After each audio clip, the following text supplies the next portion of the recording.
¿Qué tal? Buenos días. Bienvenidos a todos al webinar del día de hoy con el tema de la norma mexicana NMX 069.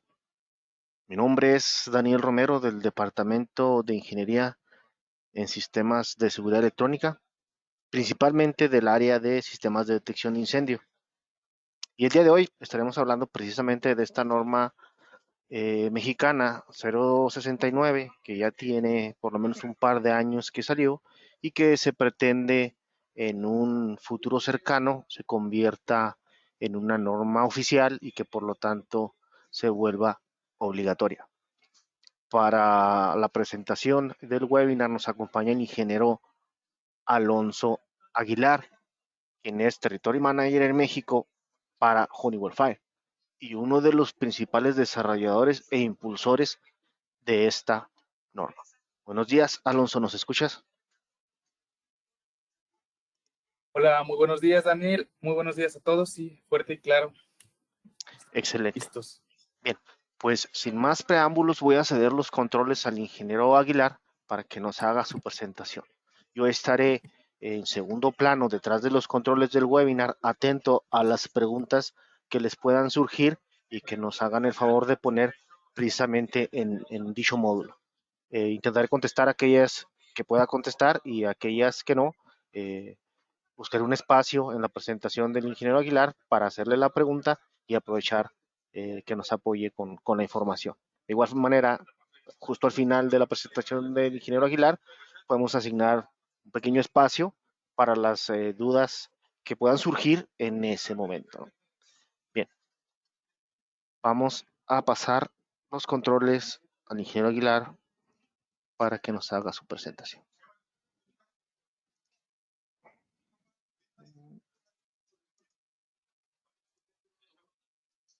Cuando gustes, Alonso.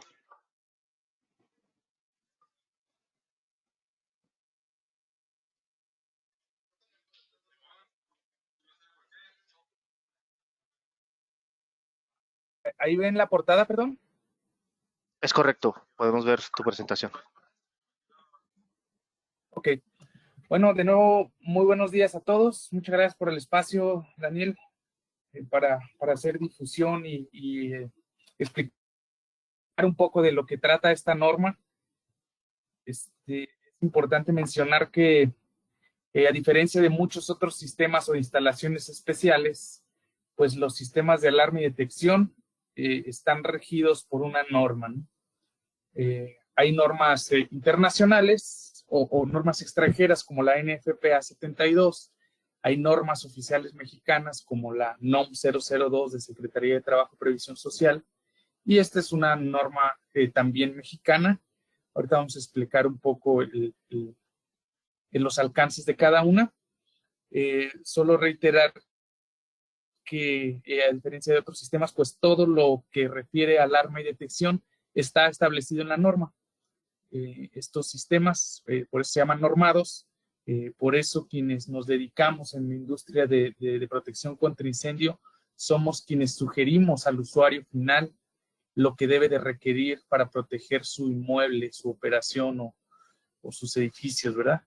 Eh, en cambio, comparando con otros sistemas especiales donde el usuario final es quien define, por ejemplo, pues cuántas cámaras se van a instalar o cuántos accesos desean controlar. En incendio somos nosotros los especialistas quienes, apegados a esta norma, vamos a determinar los requerimientos de protección para los diferentes tipos de edificios. Esta NMX 069 se emite por la Secretaría de Comercio y Fomento Industrial. Se publica para su consulta en el 2020, aunque se publica para su aplicación o de manera formal en febrero del 2022. Pero sin embargo aquí se queda con la fecha en que se consultó o se hizo la consulta pública, ¿no? Esta norma se llama Sistemas de Alarma de Incendio y Señalización, Aplicación, Instalación, Inspección, Prueba y Mantenimiento. El objetivo de este webinar es exponer una visión general de la norma, comentar un poco del contexto normativo, mencionando cuáles son los aspectos más relevantes de cada capítulo y bueno, también algunos ejemplos mencionando cómo con nuestras tecnologías estamos atendiendo y cumpliendo con estos requerimientos normativos. En la agenda vamos a comentar qué es la diferencia de una NMX contra una NOM, cómo se conformaron los grupos de trabajo que realizamos esta norma, quién estuvo participando, tener las referencias e índice, y bueno, ya entramos de lleno a la visión general del contenido y ahí vamos a repasar todos los capítulos para entender cuál es el contenido de cada uno y cómo podemos utilizarla o referenciarla para nuestro trabajo del día a día, ¿no? Entonces aquí el argumento que realmente respalda el profesionalismo de una empresa que se dedica, pues es el cumplimiento con la norma y entre más tengamos conocimiento de esta, pues mejor vamos a poder hacer referencia a los diferentes aspectos que querramos argumentar con nuestros clientes, ¿no? Hablando de diseño, de ubicación, de espaciamiento, de los protocolos y frecuencia de inspección, prueba y mantenimiento, etcétera. Finalmente, concluimos el webinar comentando un poco sobre algunos estándares de competencia, que son algunas credenciales que pueden avalarnos también como diseñadores para sistemas de alarma y detección.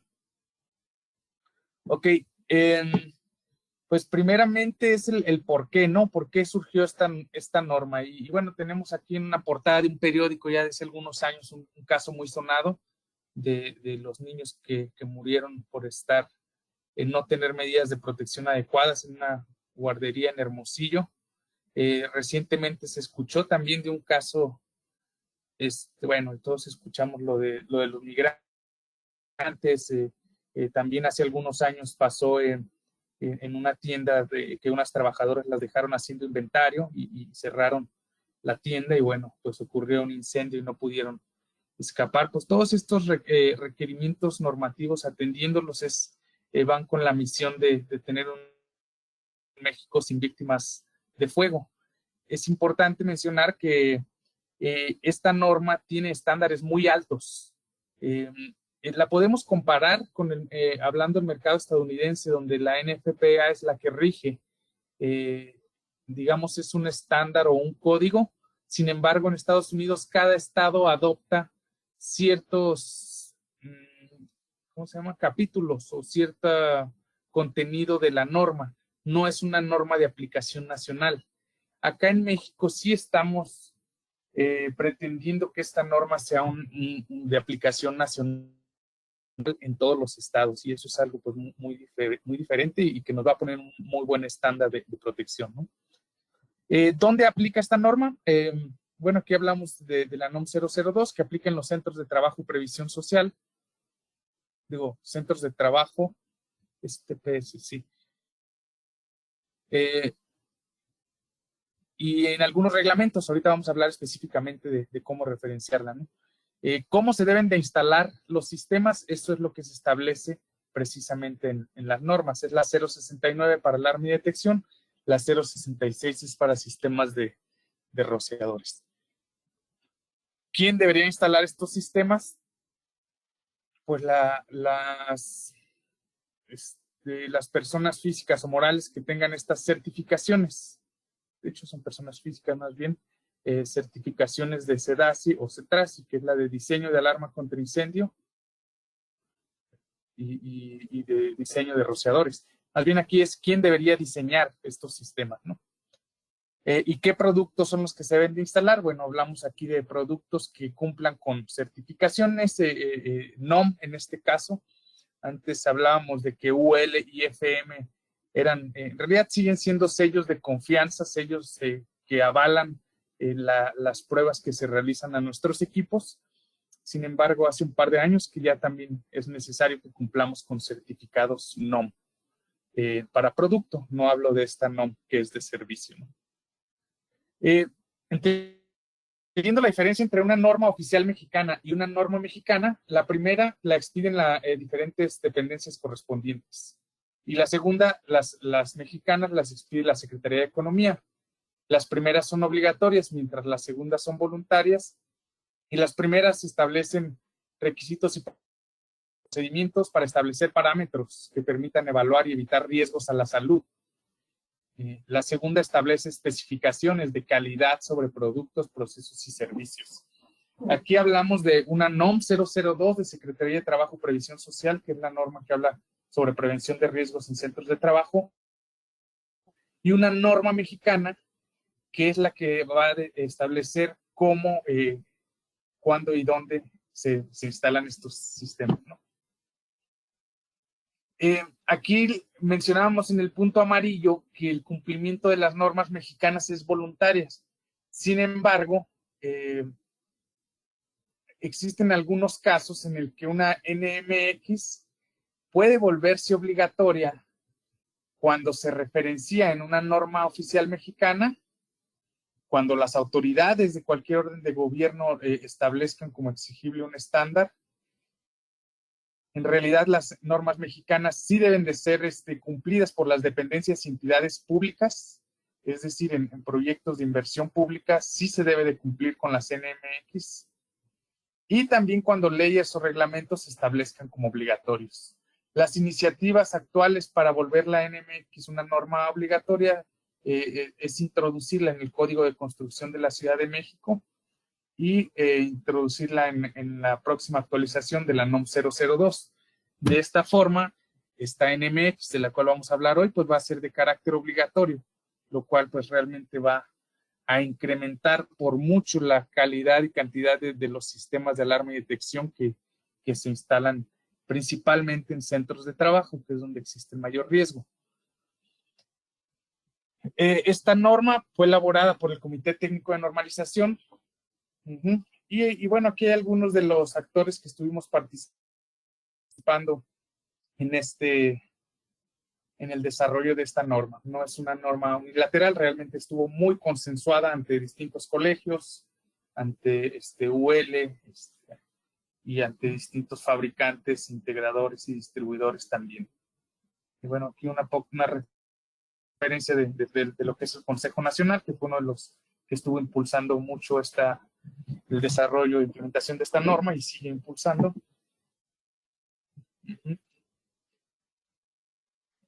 Y entrando ya al contenido de la norma, estos son los capítulos que tenemos. Esta norma, la principal referencia para la NMX 069 es la NFPA 72. Realmente casi vamos a encontrar mucho del contenido que teníamos en la norma. El orden es diferente. Las normas mexicanas no permiten tener capítulos reservados. La NFPA 72, por ejemplo, tiene cerca de 20 y tantos capítulos, pero la mitad o más dice capítulo reservado y no tiene contenido. Aquí todos los tenemos secuencia en todos los capítulos, ¿no? Otra diferencia es que, por ejemplo, aquí el capítulo 14, que hablaba de sistemas públicos de notificación, eso no fue incluido en esta norma mexicana y sí está incluido en la 72. Hablamos de sistemas de alarma de incendio públicos que, bueno, acá en México lamentablemente aún estamos lejos de tener esa infraestructura, ¿no? Sin embargo, vamos a mencionar, aunque no esté incluido, vamos a mencionar a qué hace referencia este capítulo. Bueno, reiterando el objetivo y campo de aplicación, tiene como objetivo establecer los requisitos mínimos de diseño, instalación, ubicación, desempeño, inspección, ensayo, que hace referencia a las pruebas del sistema, y mantenimiento, así como definir los medios para activar señales, transmitirlas y notificarlas, niveles de desempeño. Realmente todo lo referente a alarma y detección está escrito en esta norma. No hay que inventar nada, solo hay que saber dónde encontrarlo, ¿no? Algunas referencias de esta norma son la NOM 001 de instalaciones eléctricas, la 154 de equipos contra incendio, hablando de extintores, o la 208 de sistemas de radiocomunicación. ¿Por qué? Porque también hablamos en algunos casos de detección inalámbrica, donde transmitimos por radiofrecuencia, y bueno, debemos de apegarnos a esta NOM 208. En el capítulo 3 vamos a encontrar todos los términos y definiciones, por mencionar algunos, lo que son las alarmas no deseadas, cómo se pueden clasificar, o también los equipos aprobados para uso contra incendio, que son equipos, materiales o accesorios que están probados por laboratorios o por terceros, que no es el mismo fabricante, vaya, ¿no? De esta manera, es como mencionaba, que todos los productos de Honeywell, por ejemplo, cumplimos con las pruebas de UL y de FM, que son pues las pruebas más estrictas que hay, que garantizan el desempeño de un buen desempeño de los sistemas, que son sistemas confiables, reiterando la misión de salvaguardar vidas, pues es lo menos que se puede esperar, tener pues pruebas muy estrictas para el desempeño de estos equipos. En el capítulo 4, muy importante, vamos a hablar sobre la documentación mínima requerida para los proyectos. Cuando alguien presenta un proyecto o está desarrollando un proyecto o está participando en la licitación de un proyecto, esto es lo mínimo que debe de tener el proyecto de alarma y detección. Pensando que si tenemos mal un diseño o la documentación, pues no se puede esperar mucho de la instalación, programación o desempeño en operación de un sistema.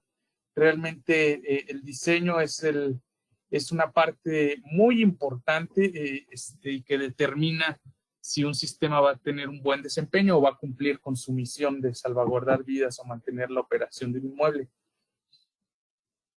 ¿Cuáles son estos documentos mínimos? Bueno, debemos de tener una memoria técnica descriptiva, tener un diagrama unifilar, tener planos de planta donde se muestre la ubicación de los dispositivos, también trayectorias de canalización, cédula de cableado. Se indica que cada hoja debe de tener la referencia del norte, una representación gráfica, nombres de las áreas. Esto es muy importante porque en proyectos de construcciones nuevas, donde no es posible hacer un recorrido para análisis de riesgo, pues necesitamos conocer qué áreas estamos protegiendo para determinar si vamos a usar detectores de humo, multicriteria, de temperatura, de flama, de gases, etcétera. Entonces es muy importante tener los nombres de las áreas y entender cómo van a operar estos inmuebles, ¿no? Sobre todo en la vertical de la industria, donde hay mayores riesgos, realmente en temas como comerciales o vivienda vertical o corporativo u hotelería quizá, los riesgos pueden ser más o menos previsibles, pero en áreas industriales donde se involucran procesos más complejos y de mayor riesgo, pues sí hay que conocer un poco cómo se realizan estos procesos. Es importante también tener una secuencia de operación o una matriz de entrada o salida o causa-efecto.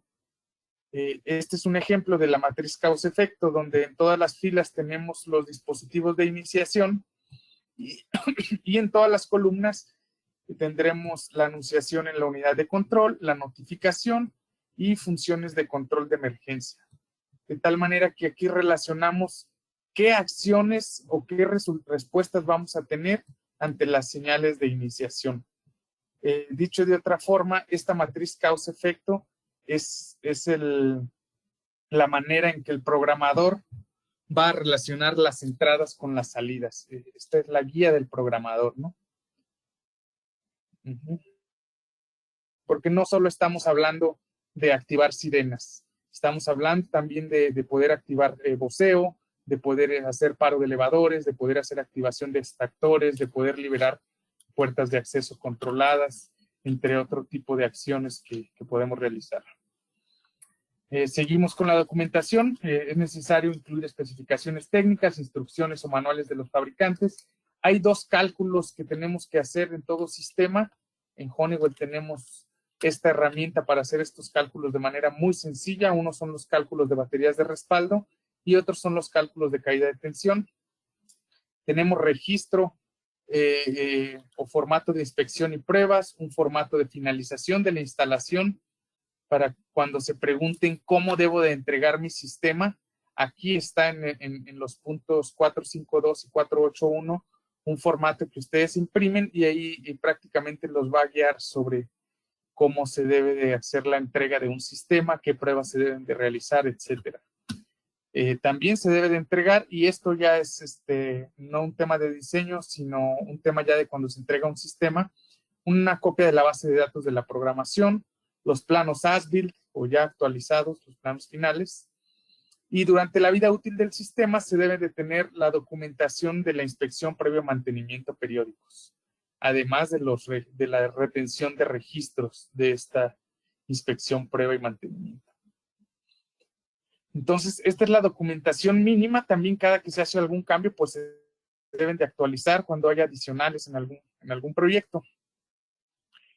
Hay otro tipo de diseño, que es un diseño que se llama basado en desempeño, que no está contemplado en esta norma.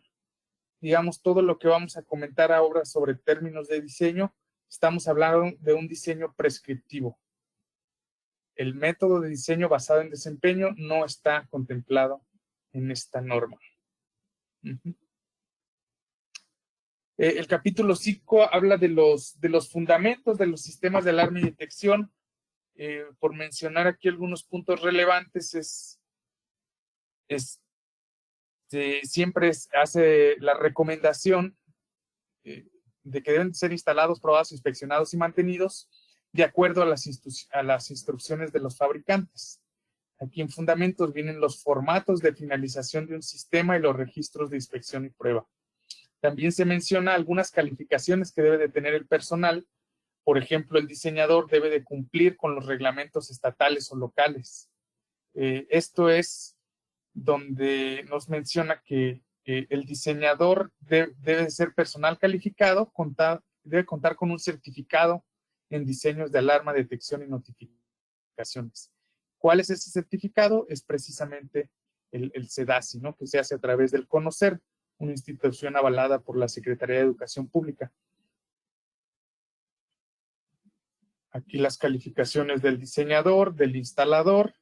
Hablamos sobre la fuente de alimentación primaria, qué características debe de tener, que debe ser un circuito dedicado, no compartido con otras cargas, que debe estar plenamente identificado en el cuadro o en el tablero de distribuidor.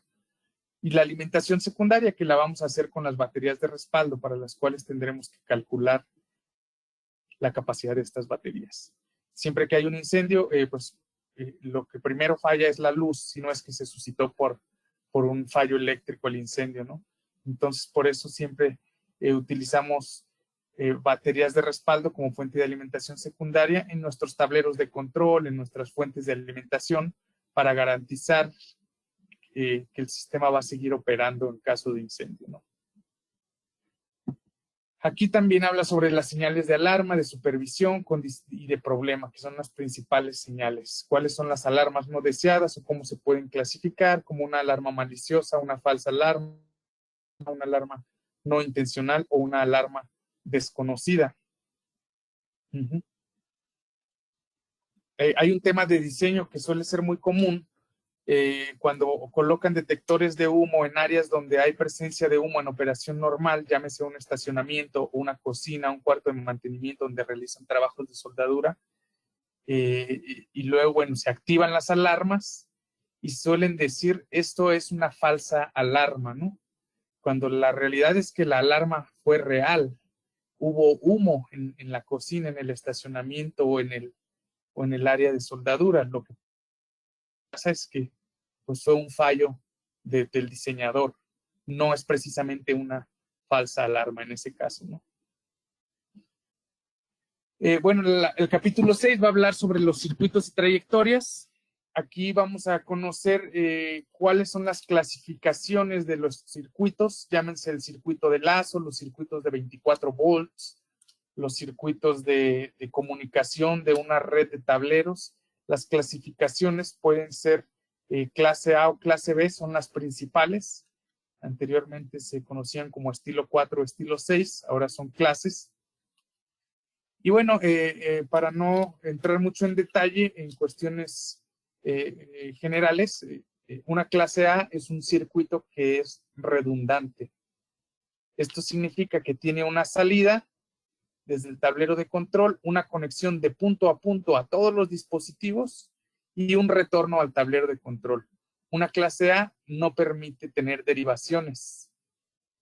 Una clase B, que es un circuito no redundante, no necesita un retorno del último dispositivo al tablero, tampoco necesita hacer conexión de punto a punto. En una clase B sí está permitido tener derivaciones, ¿no?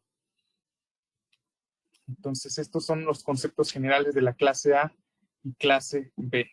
También hay algunos nivel de supervivencia de los circuitos, descrito aquí en este de circuitos y trayectorias. En el capítulo 7 entramos al tema de inspección, verificación de funcionamiento, que hace referencia a las pruebas, y mantenimiento.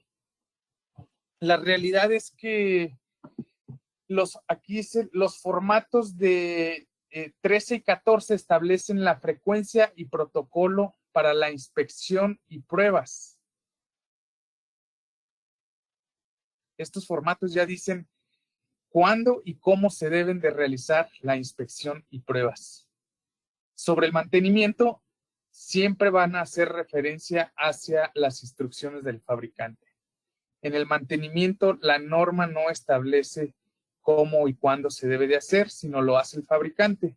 Realmente las variables que hay que considerar en términos generales son las condiciones locales del ambiente, si es un ambiente limpio, un ambiente muy sucio, un ambiente salino o si hay mucha altura en el lugar donde está instalado.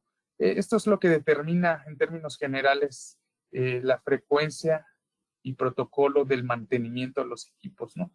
Aquí sí habrá que revisar en cada uno de los dispositivos, pues cuáles son las recomendaciones de fábrica. Ya sea para inspección previo mantenimiento, siempre se deben de mantener los registros. Deben de ser conservados hasta la siguiente prueba y durante un año a partir de que se ha realizado. Así cuando llegan las autoridades a ya sea hacer alguna auditoría de rutina o a hacer algún peritaje o para algún siniestro que haya ocurrido, pues esto es parte de lo que van a solicitar al usuario, ¿verdad? A ver, muéstrame tus registros de inspección previa y mantenimiento para asegurar que pues el sistema se estaba teniendo un buen desempeño, ¿no?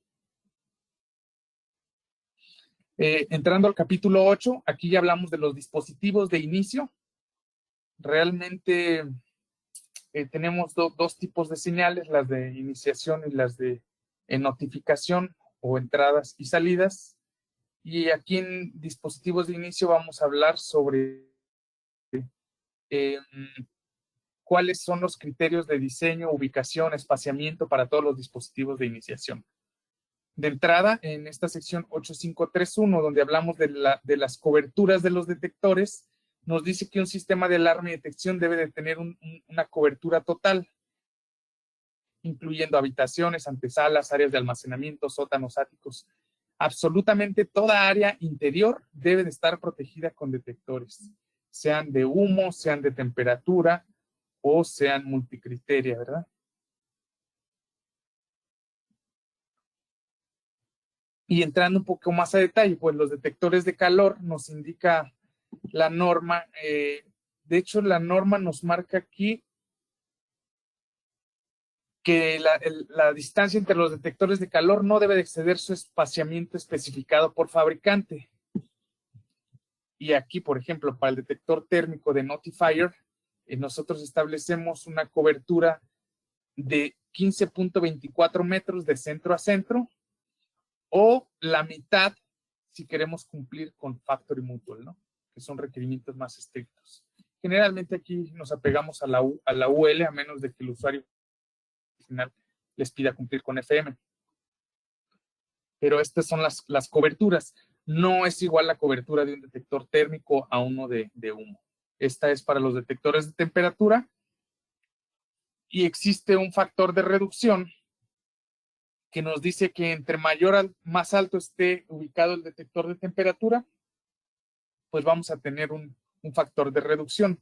Por ejemplo, si está de 0 a 3 metros de instalado, usa el 100% de de la cobertura que te indica el fabricante, que es esta que platicábamos.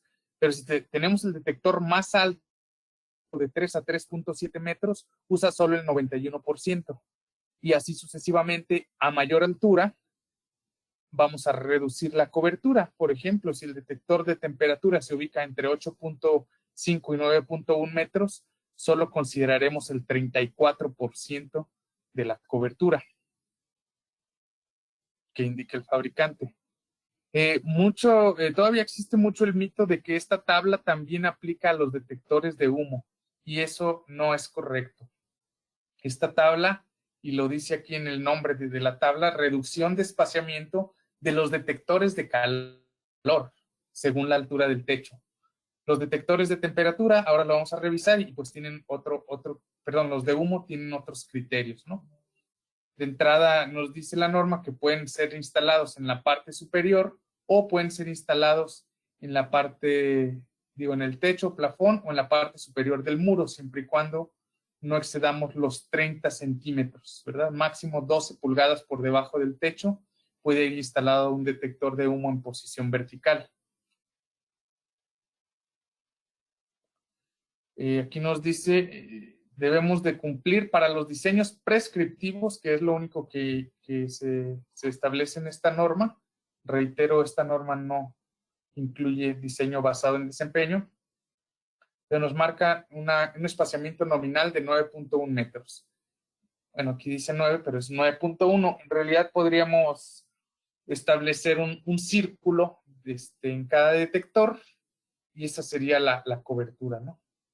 Un círculo con que si el área que se está protegiendo es un pasillo, pues esto significa que podríamos tener hasta 12.5 metros de separación entre los detectores.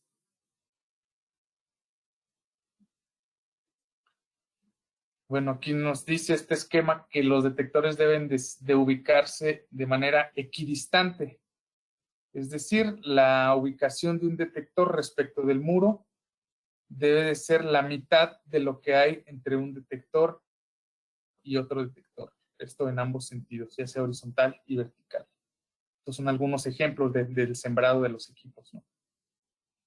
Hay muchas variables, realmente aquí solo platicamos un par, pero hay muchas variables para la ubicación, en techos a dos aguas, en techos con pendientes, donde los debemos de ubicar. Y por ejemplo, en áreas de doble altura, donde utilizamos el principio de proyección de haz, ahí tenemos dos dispositivos.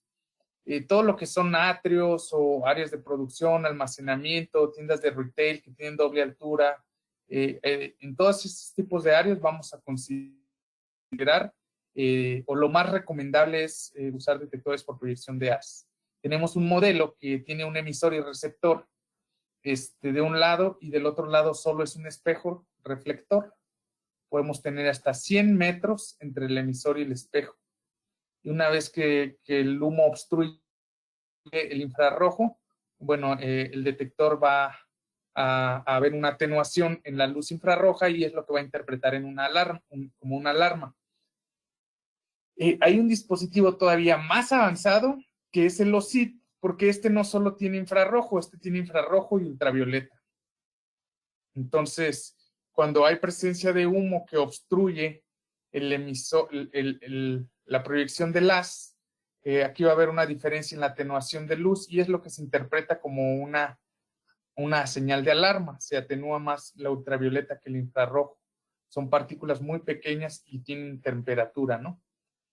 A diferencia, si en lugar de humo fuera polvo lo que está obstruyendo la proyección de haz, donde las partículas son más grandes y no tienen temperatura, se va a ver atenuado en la misma intensidad el rayo infrarrojo y ultravioleta, y esto no nos deberá de generar una alarma, sino un problema, ¿no?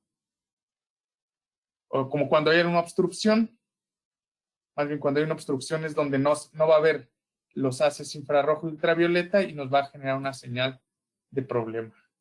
Que una vez que se elimine esa obstrucción, pues el receptor va a volver a ver las dos señales y se va a restablecer el detector. Este OSIT es la tecnología más avanzada que hay para detección por proyección de haz. También puede haber una distancia de hasta 150 metros entre el emisor y el receptor. Y también podemos tener múltiples emisores, como en esta imagen. Podemos tener hasta 7 emisores enviando infrarrojo y ultravioleta a un receptor, ¿no? De esta manera podemos tener una cobertura radial. Volviendo a los detectores de humo y su espaciamiento, mencionábamos que el factor de reducción de los detectores de humo no lo determina la altura, sino los cambios de aire. A mayor flujo de aire en un área, vamos a tener menor cobertura. Por ejemplo, aquí en la columna 3, que dice metros cuadrados de cobertura, vemos 84 metros cuadrados, que sería su cobertura nominal, hasta cuando tenemos 6, 6.7 o 7.5 cambios de aire por hora. Si hay más flujo de aire, aumentamos a 8.6 cambios de aire por hora, 10, 12, 15, 20, 30 o 60. En esa medida vamos a ir reduciendo la cobertura del detector de humo. No importa si el detector está instalado a 2.5 metros o a 4 metros de altura. La altura no afecta la cobertura de los detectores de humo, sí afecta la cobertura de los detectores de calor. ¿Ok? También dentro de los dispositivos de iniciación, cuando llega a haber una alarma que no es detectada todavía por un sensor de humo o de temperatura, pues existen las alarmas que se accionan manualmente. Alonso, Aquí se establecen los... ¿Sí? tenemos una pregunta en este punto, nos comenta Carlos, ¿cuál podría ser la altura máxima a considerar para la instalación de un detector de humo? Mira, hay la verdad es que esto es una recomendación que arriba de 5 metros se consideren ya detectores PhotoBeam o detectores por proyección de haz. Sin embargo, no es obligatorio. En la norma NFPA 72 hay una sección en los apéndices que habla sobre cómo colocar detectores de humo puntuales en áreas altas donde puede haber estratificación. No es muy restrictiva la norma en cuanto a hasta qué altura se deben de instalar detectores puntuales y a partir de qué altura deben de ser PhotoBeam. De hecho, ahora mismo hay una investigación en curso por el NFPA Research Institute que está entrando mucho a detalle de este tema, de hasta qué altura se va a permitir detectores de humo instalados en techo, ¿no? Por ahí me compartieron, de hecho, la semana pasada me compartió un colega de Estados Unidos este boletín, esta investigación. Con gusto, si me compartes el contacto, ahí se lo mando a Carlos, porque pues toma ya muchas otras consideraciones que muy seguramente van a incluirse en los próximos versiones de la NFPA 72 y en algún momento pues también se actualizarán en esta NMX. Perfecto. Entonces, como una recomendación, hoy día, cuando la altura es por encima de los 5 metros, la recomendación es migrar ya a detección de haz de luz proyectada o reflejada, ¿no? Del tipo BIM. Sí, esa Perfecto. sería la recomendación ahora.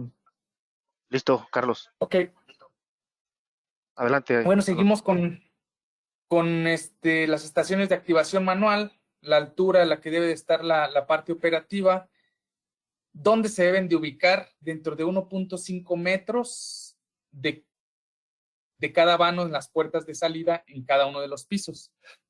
Adicionalmente, no debe de haber más de 61 metros de recorrido desde cualquier parte del piso en cuestión hacia la estación manual más próxima. Si eso ocurriera, pues tendremos que colocar estaciones manuales intermedias, ¿no? La realidad es que en la práctica, por tema de cumplimiento con las estaciones manuales, casi siempre estamos protegidos, ¿verdad?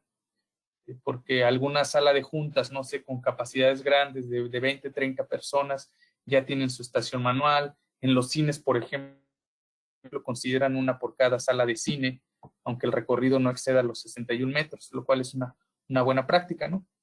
En cuanto a los tipos de estaciones manuales, las hay de acción simple y las hay de doble acción.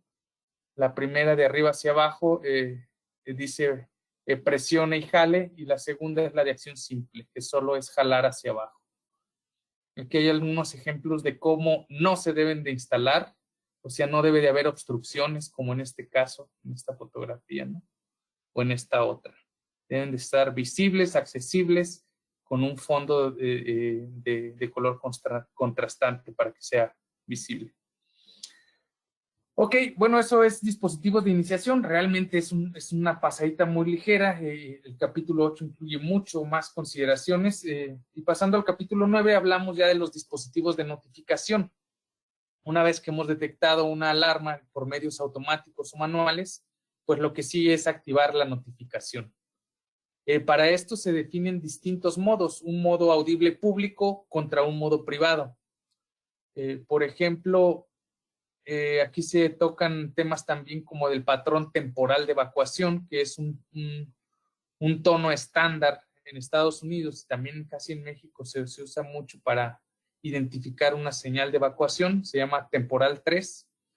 Se habla aquí sobre audibilidad e inteligibilidad, intensidad visual y requisitos para áreas de dormir y tonos de baja frecuencia. Un modo audible contra uno privado, estos modos son importantes porque en un modo audible público estamos hablando de activar audiovisuales en todas las áreas para que sean escuchadas por todos los ocupantes de un inmueble. Mientras que en un modo privado estamos hablando de activar notificación audiovisual exclusivamente en las áreas donde se encuentra el personal que va a dirigir una evacuación. Llámense brigadistas o área personal de protección civil, como sea. El ejemplo más claro de cómo identificar o elegir uno u otro modo es, por ejemplo, en la aplicación de un sistema en un hospital, donde se debe de utilizar un modo privado que notifique, por ejemplo, en las centrales de enfermeras o en el área donde están los brigadistas. En un hospital jamás sería conveniente tener un modo audible público que pueda poner en pánico a personas que pudieran no poder evacuar por sus propios medios, ¿no? Personas que están en cama en algunas áreas. Entonces, ese es un ejemplo en el cual se utiliza el modo de notificación privado.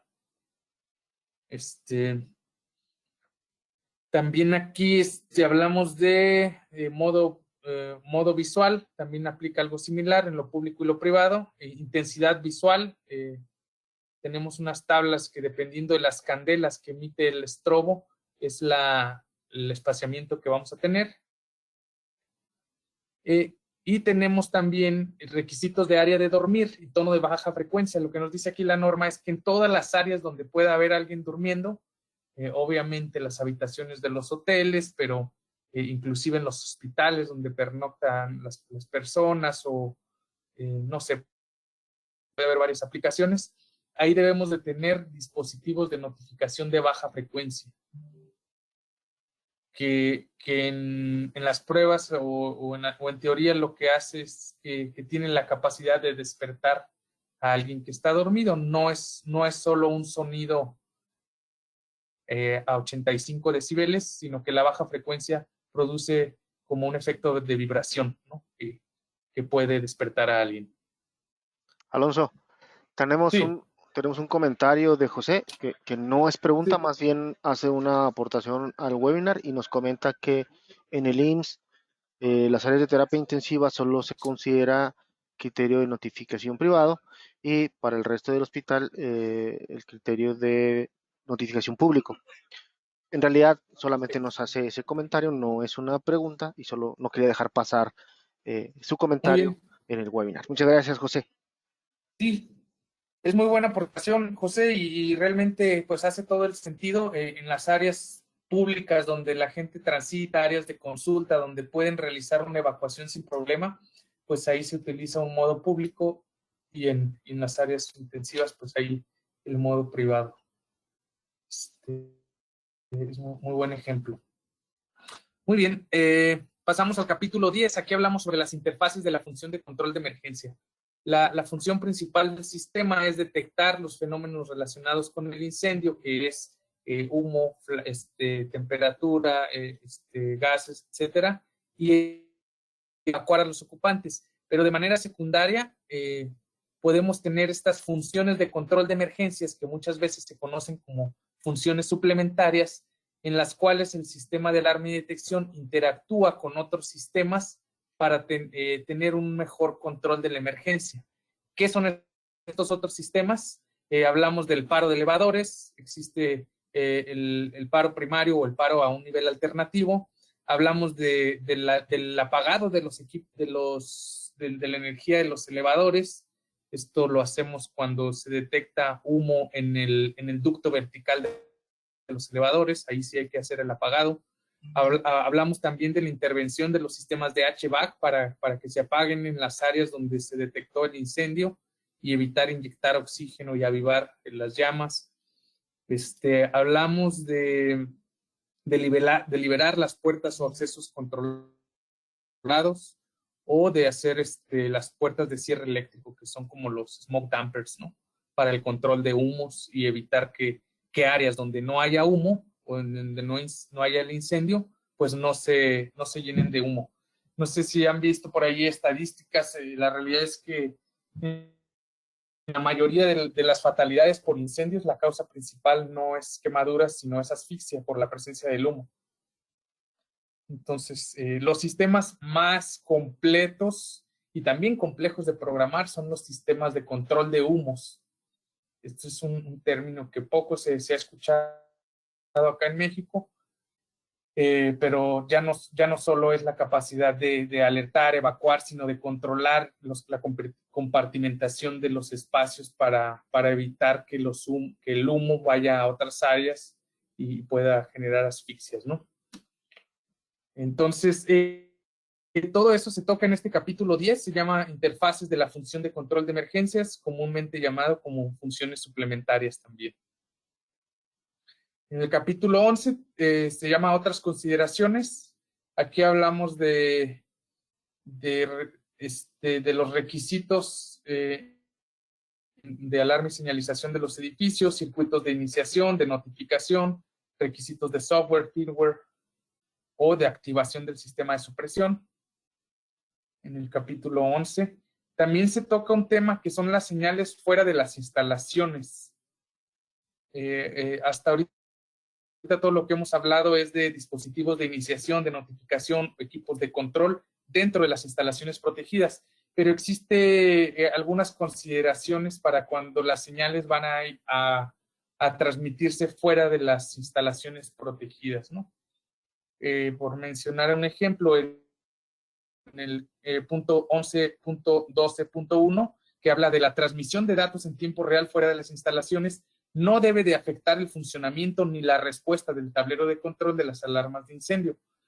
Un ejemplo de esto relacionado ya en una aplicación es CLSS, que es una solución de Honeywell que proviene de las siglas de Connected Life Safety Services, en las cuales permite conectar un sistema a un gateway, un tablero de control a un gateway, y jalar toda la información del sistema para llevarlo a la nube y poder visualizarlo en una aplicación móvil o en una aplicación web. Esto es lo que hace CLSS. Me gustaría ver, correr aquí un pequeño video, Daniel. No sé si me confirmas si se puede visualizar y sobre todo si tiene audio. Adelante, revisamos. A ver.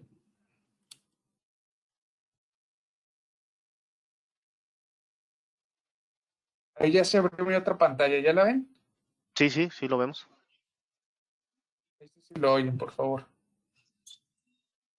A ver si puedes subir un poco el volumen.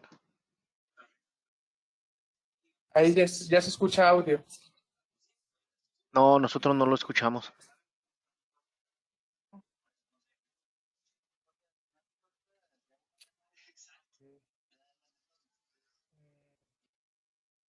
Bueno, Les voy platicando un poco la solución. Esto, bueno, cambia la manera en que se especifican, instalan y mantienen los sistemas de alarma y detección. Esta solución de CLSS. Actualmente las pruebas son manuales, de tal manera que con CLSS pueden ser de manera mucho más eficiente, ¿no? Desde áreas pequeñas hasta áreas grandes, ¿no? Entonces tenemos visibilidad en tiempo real y conectividad de los sistemas a través de una plataforma en la nube o de una aplicación móvil. Esta solución no solo es para monitoreo en tiempo real, sino también para algunas funciones de inspección, prueba y mantenimiento.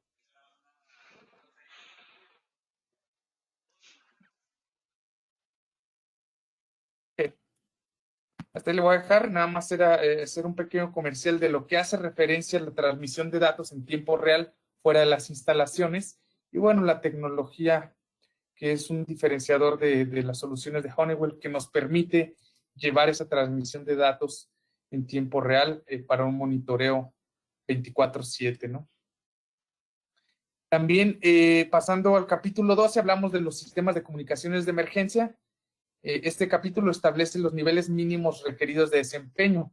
Los sistemas de comunicaciones de emergencia, en cuestiones prácticas, hablamos de sistemas de voceo, donde la notificación no va a ser solo por un tono, hablamos del tono temporal 3, que es el tono estándar, sino va a ser a través de un sistema de voceo que tenga capacidad de reproducir mensajes pregrabados o de amplificar mensajes de viva voz que se hagan desde un micrófono en el tablero. Entonces, todo lo que tenga que ver con estos sistemas está establecido en capítulo 12. Hay sistemas unidireccionales, hay sistemas bidireccionales.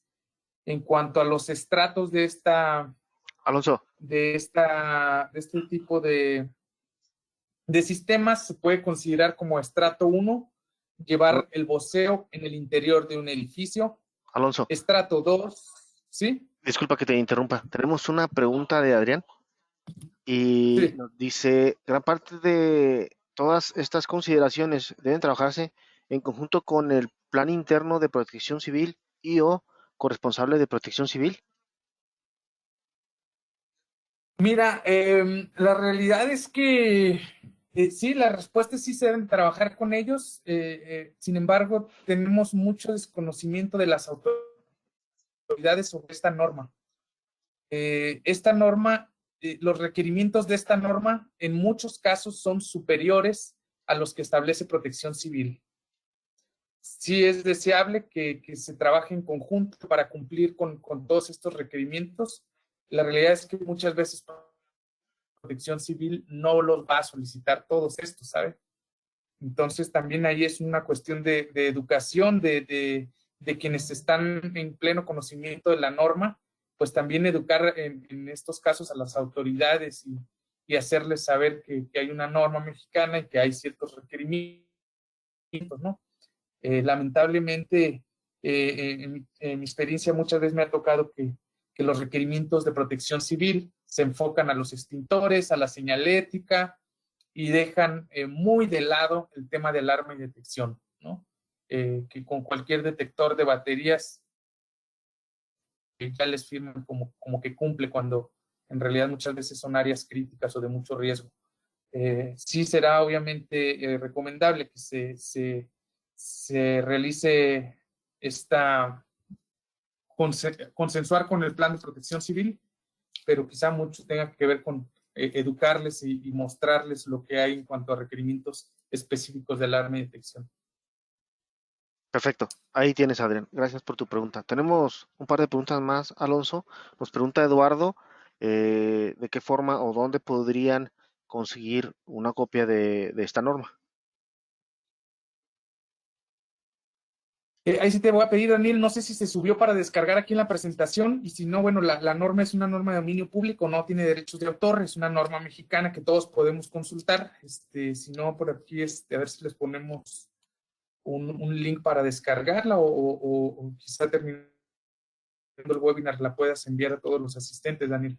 Sí, yo podría enviarla sin problema a través de los correos que se registran aquí en la plataforma, pero de igual forma, este, si a alguien le interesa tenerla antes de que yo pudiera enviarla por correo, nomás la puede googlear y seguramente le aparecerán un par de links de acceso a la norma. Es correcto. Ahí tienes, Eduardo. Ok. Tenemos una pregunta más de Pedro. Nos dice, en esta norma, ¿a qué edificios obliga a tener voceo?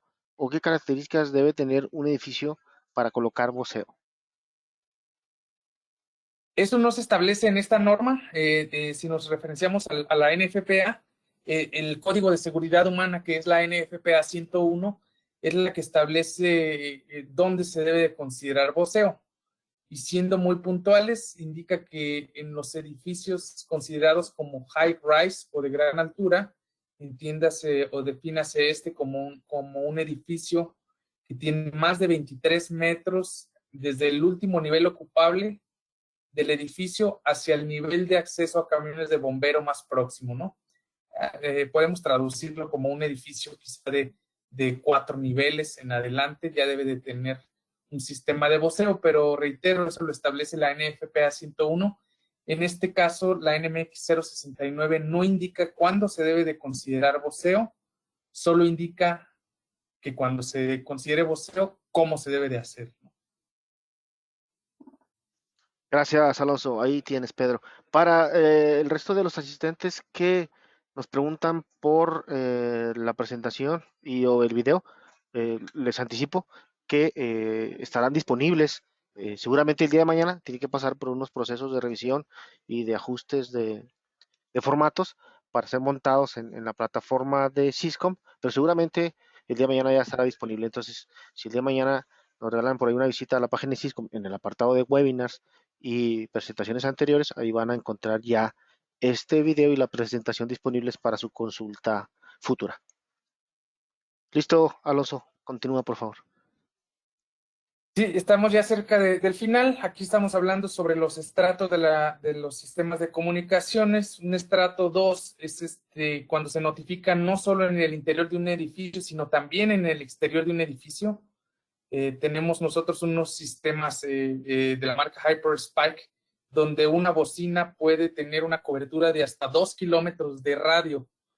Digamos, con 3 bocinas de ese tipo podemos cubrir un campus completo universitario o hoteles, de estos hoteles que tienen múltiples edificios, ¿no? Ahí estaríamos hablando de un estrato 2. Un estrato 3 son medios de notificación al personal a través de medidas individuales. CLSS también puede considerarse como un estrato 3 porque a cada quien está llegando notificación vía celular, ¿no? Cuando se despliegan en un corporativo a lo mejor pantallas de emergencia donde dice, oye, hay una condición de emergencia, por favor, pues realiza tal protocolo, ¿no? Estrato 4 ya se relaciona con medios de notificación a través de medidas públicas. El ejemplo más práctico de un estrato 4, que no precisamente es de voceo, pero sí es un sistema de notificación masiva, es el sistema de alertamiento de sismo de la Ciudad de México, donde pues segundos antes de que llegue el sismo ahí, pues se activan un tono que ya todos conocen muy bien ahí y bueno, que ya es para iniciar el protocolo de emergencia por tema de sismo, ¿no? Ese sería un ejemplo de un estrato 4. Nos, Entonces, estos nos, son los estratos nos, de nos pregunta notificación masiva. Miguel Alonso que si podrías por favor apoyarnos para indicar nuevamente cuál es la norma que hace referencia a los sistemas de voceo. Sí, es la NFPA 101. Se llama Código de Seguridad Humana, Life Safety Code. Listo, Miguel, ahí tienes. Gracias, Alonso. Continúa, por favor. ¿Okay?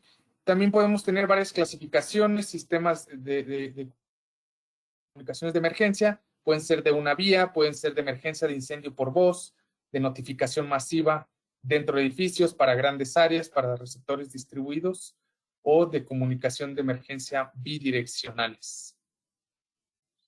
Los sistemas de alarma de estación de supervisión Estas son estaciones de monitoreo, que puede ser un monitoreo gráfico.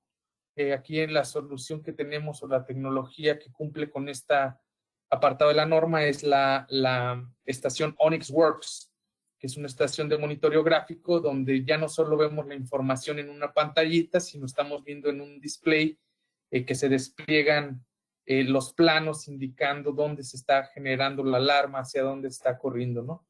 Ahí tenemos varios tipos de estación de supervisión. Está la estación central, está la estación de alarma del propietario y estaciones remotas de supervisión, establecido en el capítulo 13. Acá en el capítulo 14 habla sobre los sistemas de alarma públicos.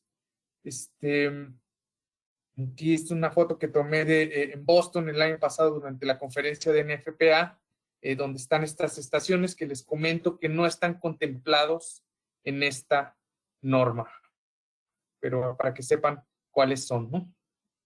Acá tenía un pequeño video de cómo funcionan estas estaciones. Hay estaciones públicas en muchas ciudades, yo ya las he visto en las principales ciudades, pero no son precisamente de alarma de incendios, son estaciones de seguridad, ¿no? Dice, presione este botón en caso de emergencia y bueno, ahí te comunican ya con una operadora o algo así. En realidad no, nunca he presionado una, pero bueno, esto, capítulo 15, estación única y múltiple. Aquí hablamos sobre sistemas domésticos de alarma. En aplicaciones domésticas, todos los detectores que conocemos como autónomos, muchos les llaman detectores de baterías, en realidad son autónomos interconectables.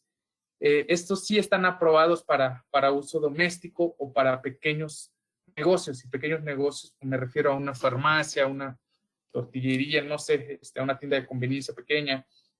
Ahí sí se pueden utilizar este tipo de alarmas, de smoke alarms, se llaman, o detectores de humo de baterías o autónomos, así los conocemos, ¿no? Entonces, los requerimientos se establecen aquí en el capítulo 15. Finalmente, el capítulo 16 va a hablar sobre la evaluación de la conformidad. Este es un capítulo que se está desarrollando todavía. Hasta ahora solo menciona que la evaluación de la conformidad se efectuará por una unidad de verificación y estamos trabajando en desarrollar el perfil y criterios y conocimiento de una unidad de verificación. Obviamente, si tenemos una norma, pues necesitamos tener quien evalúe la conformidad o el cumplimiento con esa norma. Y esto abre una nueva oportunidad de negocio en el mercado, ¿no? Porque actualmente no existe. Como mencionaban hace un momento, actualmente lo hace Protección Civil y sus criterios no están muy unificados. En cada ciudad te piden cosas diferentes. Entonces, se está trabajando en crear unidades de verificación acreditadas. Ahora ya no por la Ley Federal sobre Metrología y Normalización, sino por la reciente Ley de la Infraestructura de Calidad, ¿no? Dice aquí que esta norma no es equivalente con ninguna norma internacional, sin embargo, su principal biografía, y reitero lo que comentaba al inicio, es la NFPA 72, la versión 2013, que es la que se consultó, era la última versión en español cuando iniciamos este trabajo en 2016, ¿no? Entonces fue la principal biografía. Por último, mencionar sobre los estándares de competencia, que estas son certificaciones para el diseñador del sistema. Debe contar con un certificado en diseño de sistemas de alarmas y ese certificado se conoce como CEDASI o CETRASI. CEDASI para alarma y detección, que es el cumplimiento de la 069, y CETRASI para rociadores, que será el cumplimiento de la NMX 066, que no es precisamente el objeto de este webinar, pero para que sepan que también existe esta certificación. Entonces, esta evaluación tiene como propósito ser un referente para la evaluación y certificación de personas que diseñan sistemas de alarma y detección. Aquí una breve reseña de cómo se compone esta evaluación. Es una evaluación de 4 horas. Por ahí pueden consultar a través de la página de CONAPSI o del conocer inclusive las próximas fechas de evaluación. para que se certifiquen como diseñadores, ¿no? Reitero, hoy en día es una recomendación, cuando la norma se haga vigente, va a ser de manera obligatoria que los diseños de sistemas de alarma y detección sean realizados por personal certificado en SEDASI. Bueno, pues hasta aquí lo que teníamos preparado para todos ustedes. No sé si hay alguna duda todavía, Daniel, o algo más que hay que extender. Estamos ahora en tiempo de... Tenemos un par de tiempo más o preguntas menos. aquí de Miguel. Nos comenta qué tipo de Honeywell podemos proponer para eh, el voceo en una industria química. Bueno, reitero aquí, lo que es industria que tiene los requerimientos más demandantes, lo más conveniente sería realizar un análisis de riesgo sobre los procesos que se realizan en cada área. A mí me ha tocado visitar, dijo química, ¿verdad? Sí, Sí, es correcto. son áreas muy restringidas, donde hay laboratorios, donde puede haber sustancias con alto nivel de explosividad. Sería muy complicado comentarte ahorita una solución especial. Realmente, y eso es parte de lo que hacemos como fabricantes, asesorar a todos nuestros integradores sobre cómo proteger las instalaciones de sus clientes. Si gustas ahí que nos puedas poner un correo para agendar una llamada y entrar en detalle en los requerimientos de tu cliente. De entrada pensaría que lo más adecuado sería proteger con detectores por aspiración, que son los detectores muy sensibles, y quizá ver si hay análisis de gases tóxicos o combustibles para considerar algunos sensores de gases, ¿no? Pero o sea, habría que entrar al detalle de cómo son los procesos en esta planta y determinar con qué tecnología protegerla. Listo. Gracias, Alonso. Ahí tienes, Miguel, una pregunta más de Felipe. Nos dice, pregunta, Inge, ¿nosotros podemos ser verificadores de este sistema según la norma? Sí, pueden volverse unidades de verificación. Pues reitero, todavía se está trabajando, no se tiene hoy en día el perfil ni los requisitos mínimos para hacer una unidad de verificación. Se está trabajando con la entidad mexicana de acreditación para realizar estas unidades. Yo espero que quizá por finales de este año ya se publique algo y los exhorto a mantenerse ahí al tanto del tema, porque es realmente una posibilidad de negocio muy nueva y que va a abrir mucho campo, porque hablamos de que todas las instalaciones que tengan sistemas de alarma y detección van a necesitar ser auditadas, llamemos así, por una unidad de verificación, que no va a ser ya solo protección civil, ¿no? Protección civil hace su chamba, bomberos también en algunas ciudades auditan o brindan permisos de construcción dependiendo de los procesos o de los tipos de inmuebles, pero ahora será necesario que sea una unidad de verificación con un conocimiento más avanzado que las instituciones antes mencionadas. Excelente. Gracias, Alonso. Tenemos una pregunta más de Luis, pero es muy similar a la que nos acaba de hacer Miguel y que ya no respondiste. Ahí tienes la respuesta también, Luis. Recuerden, el video y la presentación estarán disponibles el día de mañana en la plataforma de Syscom para que puedan acceder a ellos y revisarlos cuantas veces gusten. Eh, pues se acabaron las preguntas, Alonso. Al parecer, no hay más. Permítame aquí. Nos acaba de llegar una pregunta de José. ¿En un centro de datos estoy obligado a instalar un sistema de aspiración o qué tipo de tecnología de detección debo instalar? Sí, en los centros de datos, y esto lo establece no la norma mexicana, sino la NFPA 2000, creo que es la NFPA 2000 o la 2001, no recuerdo muy bien, que establece que los centros de datos deben de tener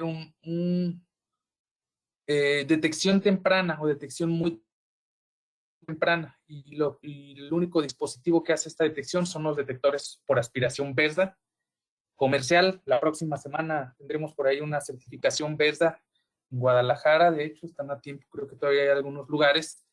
Pero sí, en todos los data centers, sin excepción, al tratarse de infraestructura crítica, se protegen con detectores por aspiración. Es correcto. Efectivamente, la próxima semana tenemos una certificación BESDA en Guadalajara. Si es de su interés, todavía están a tiempo de reservar un espacio.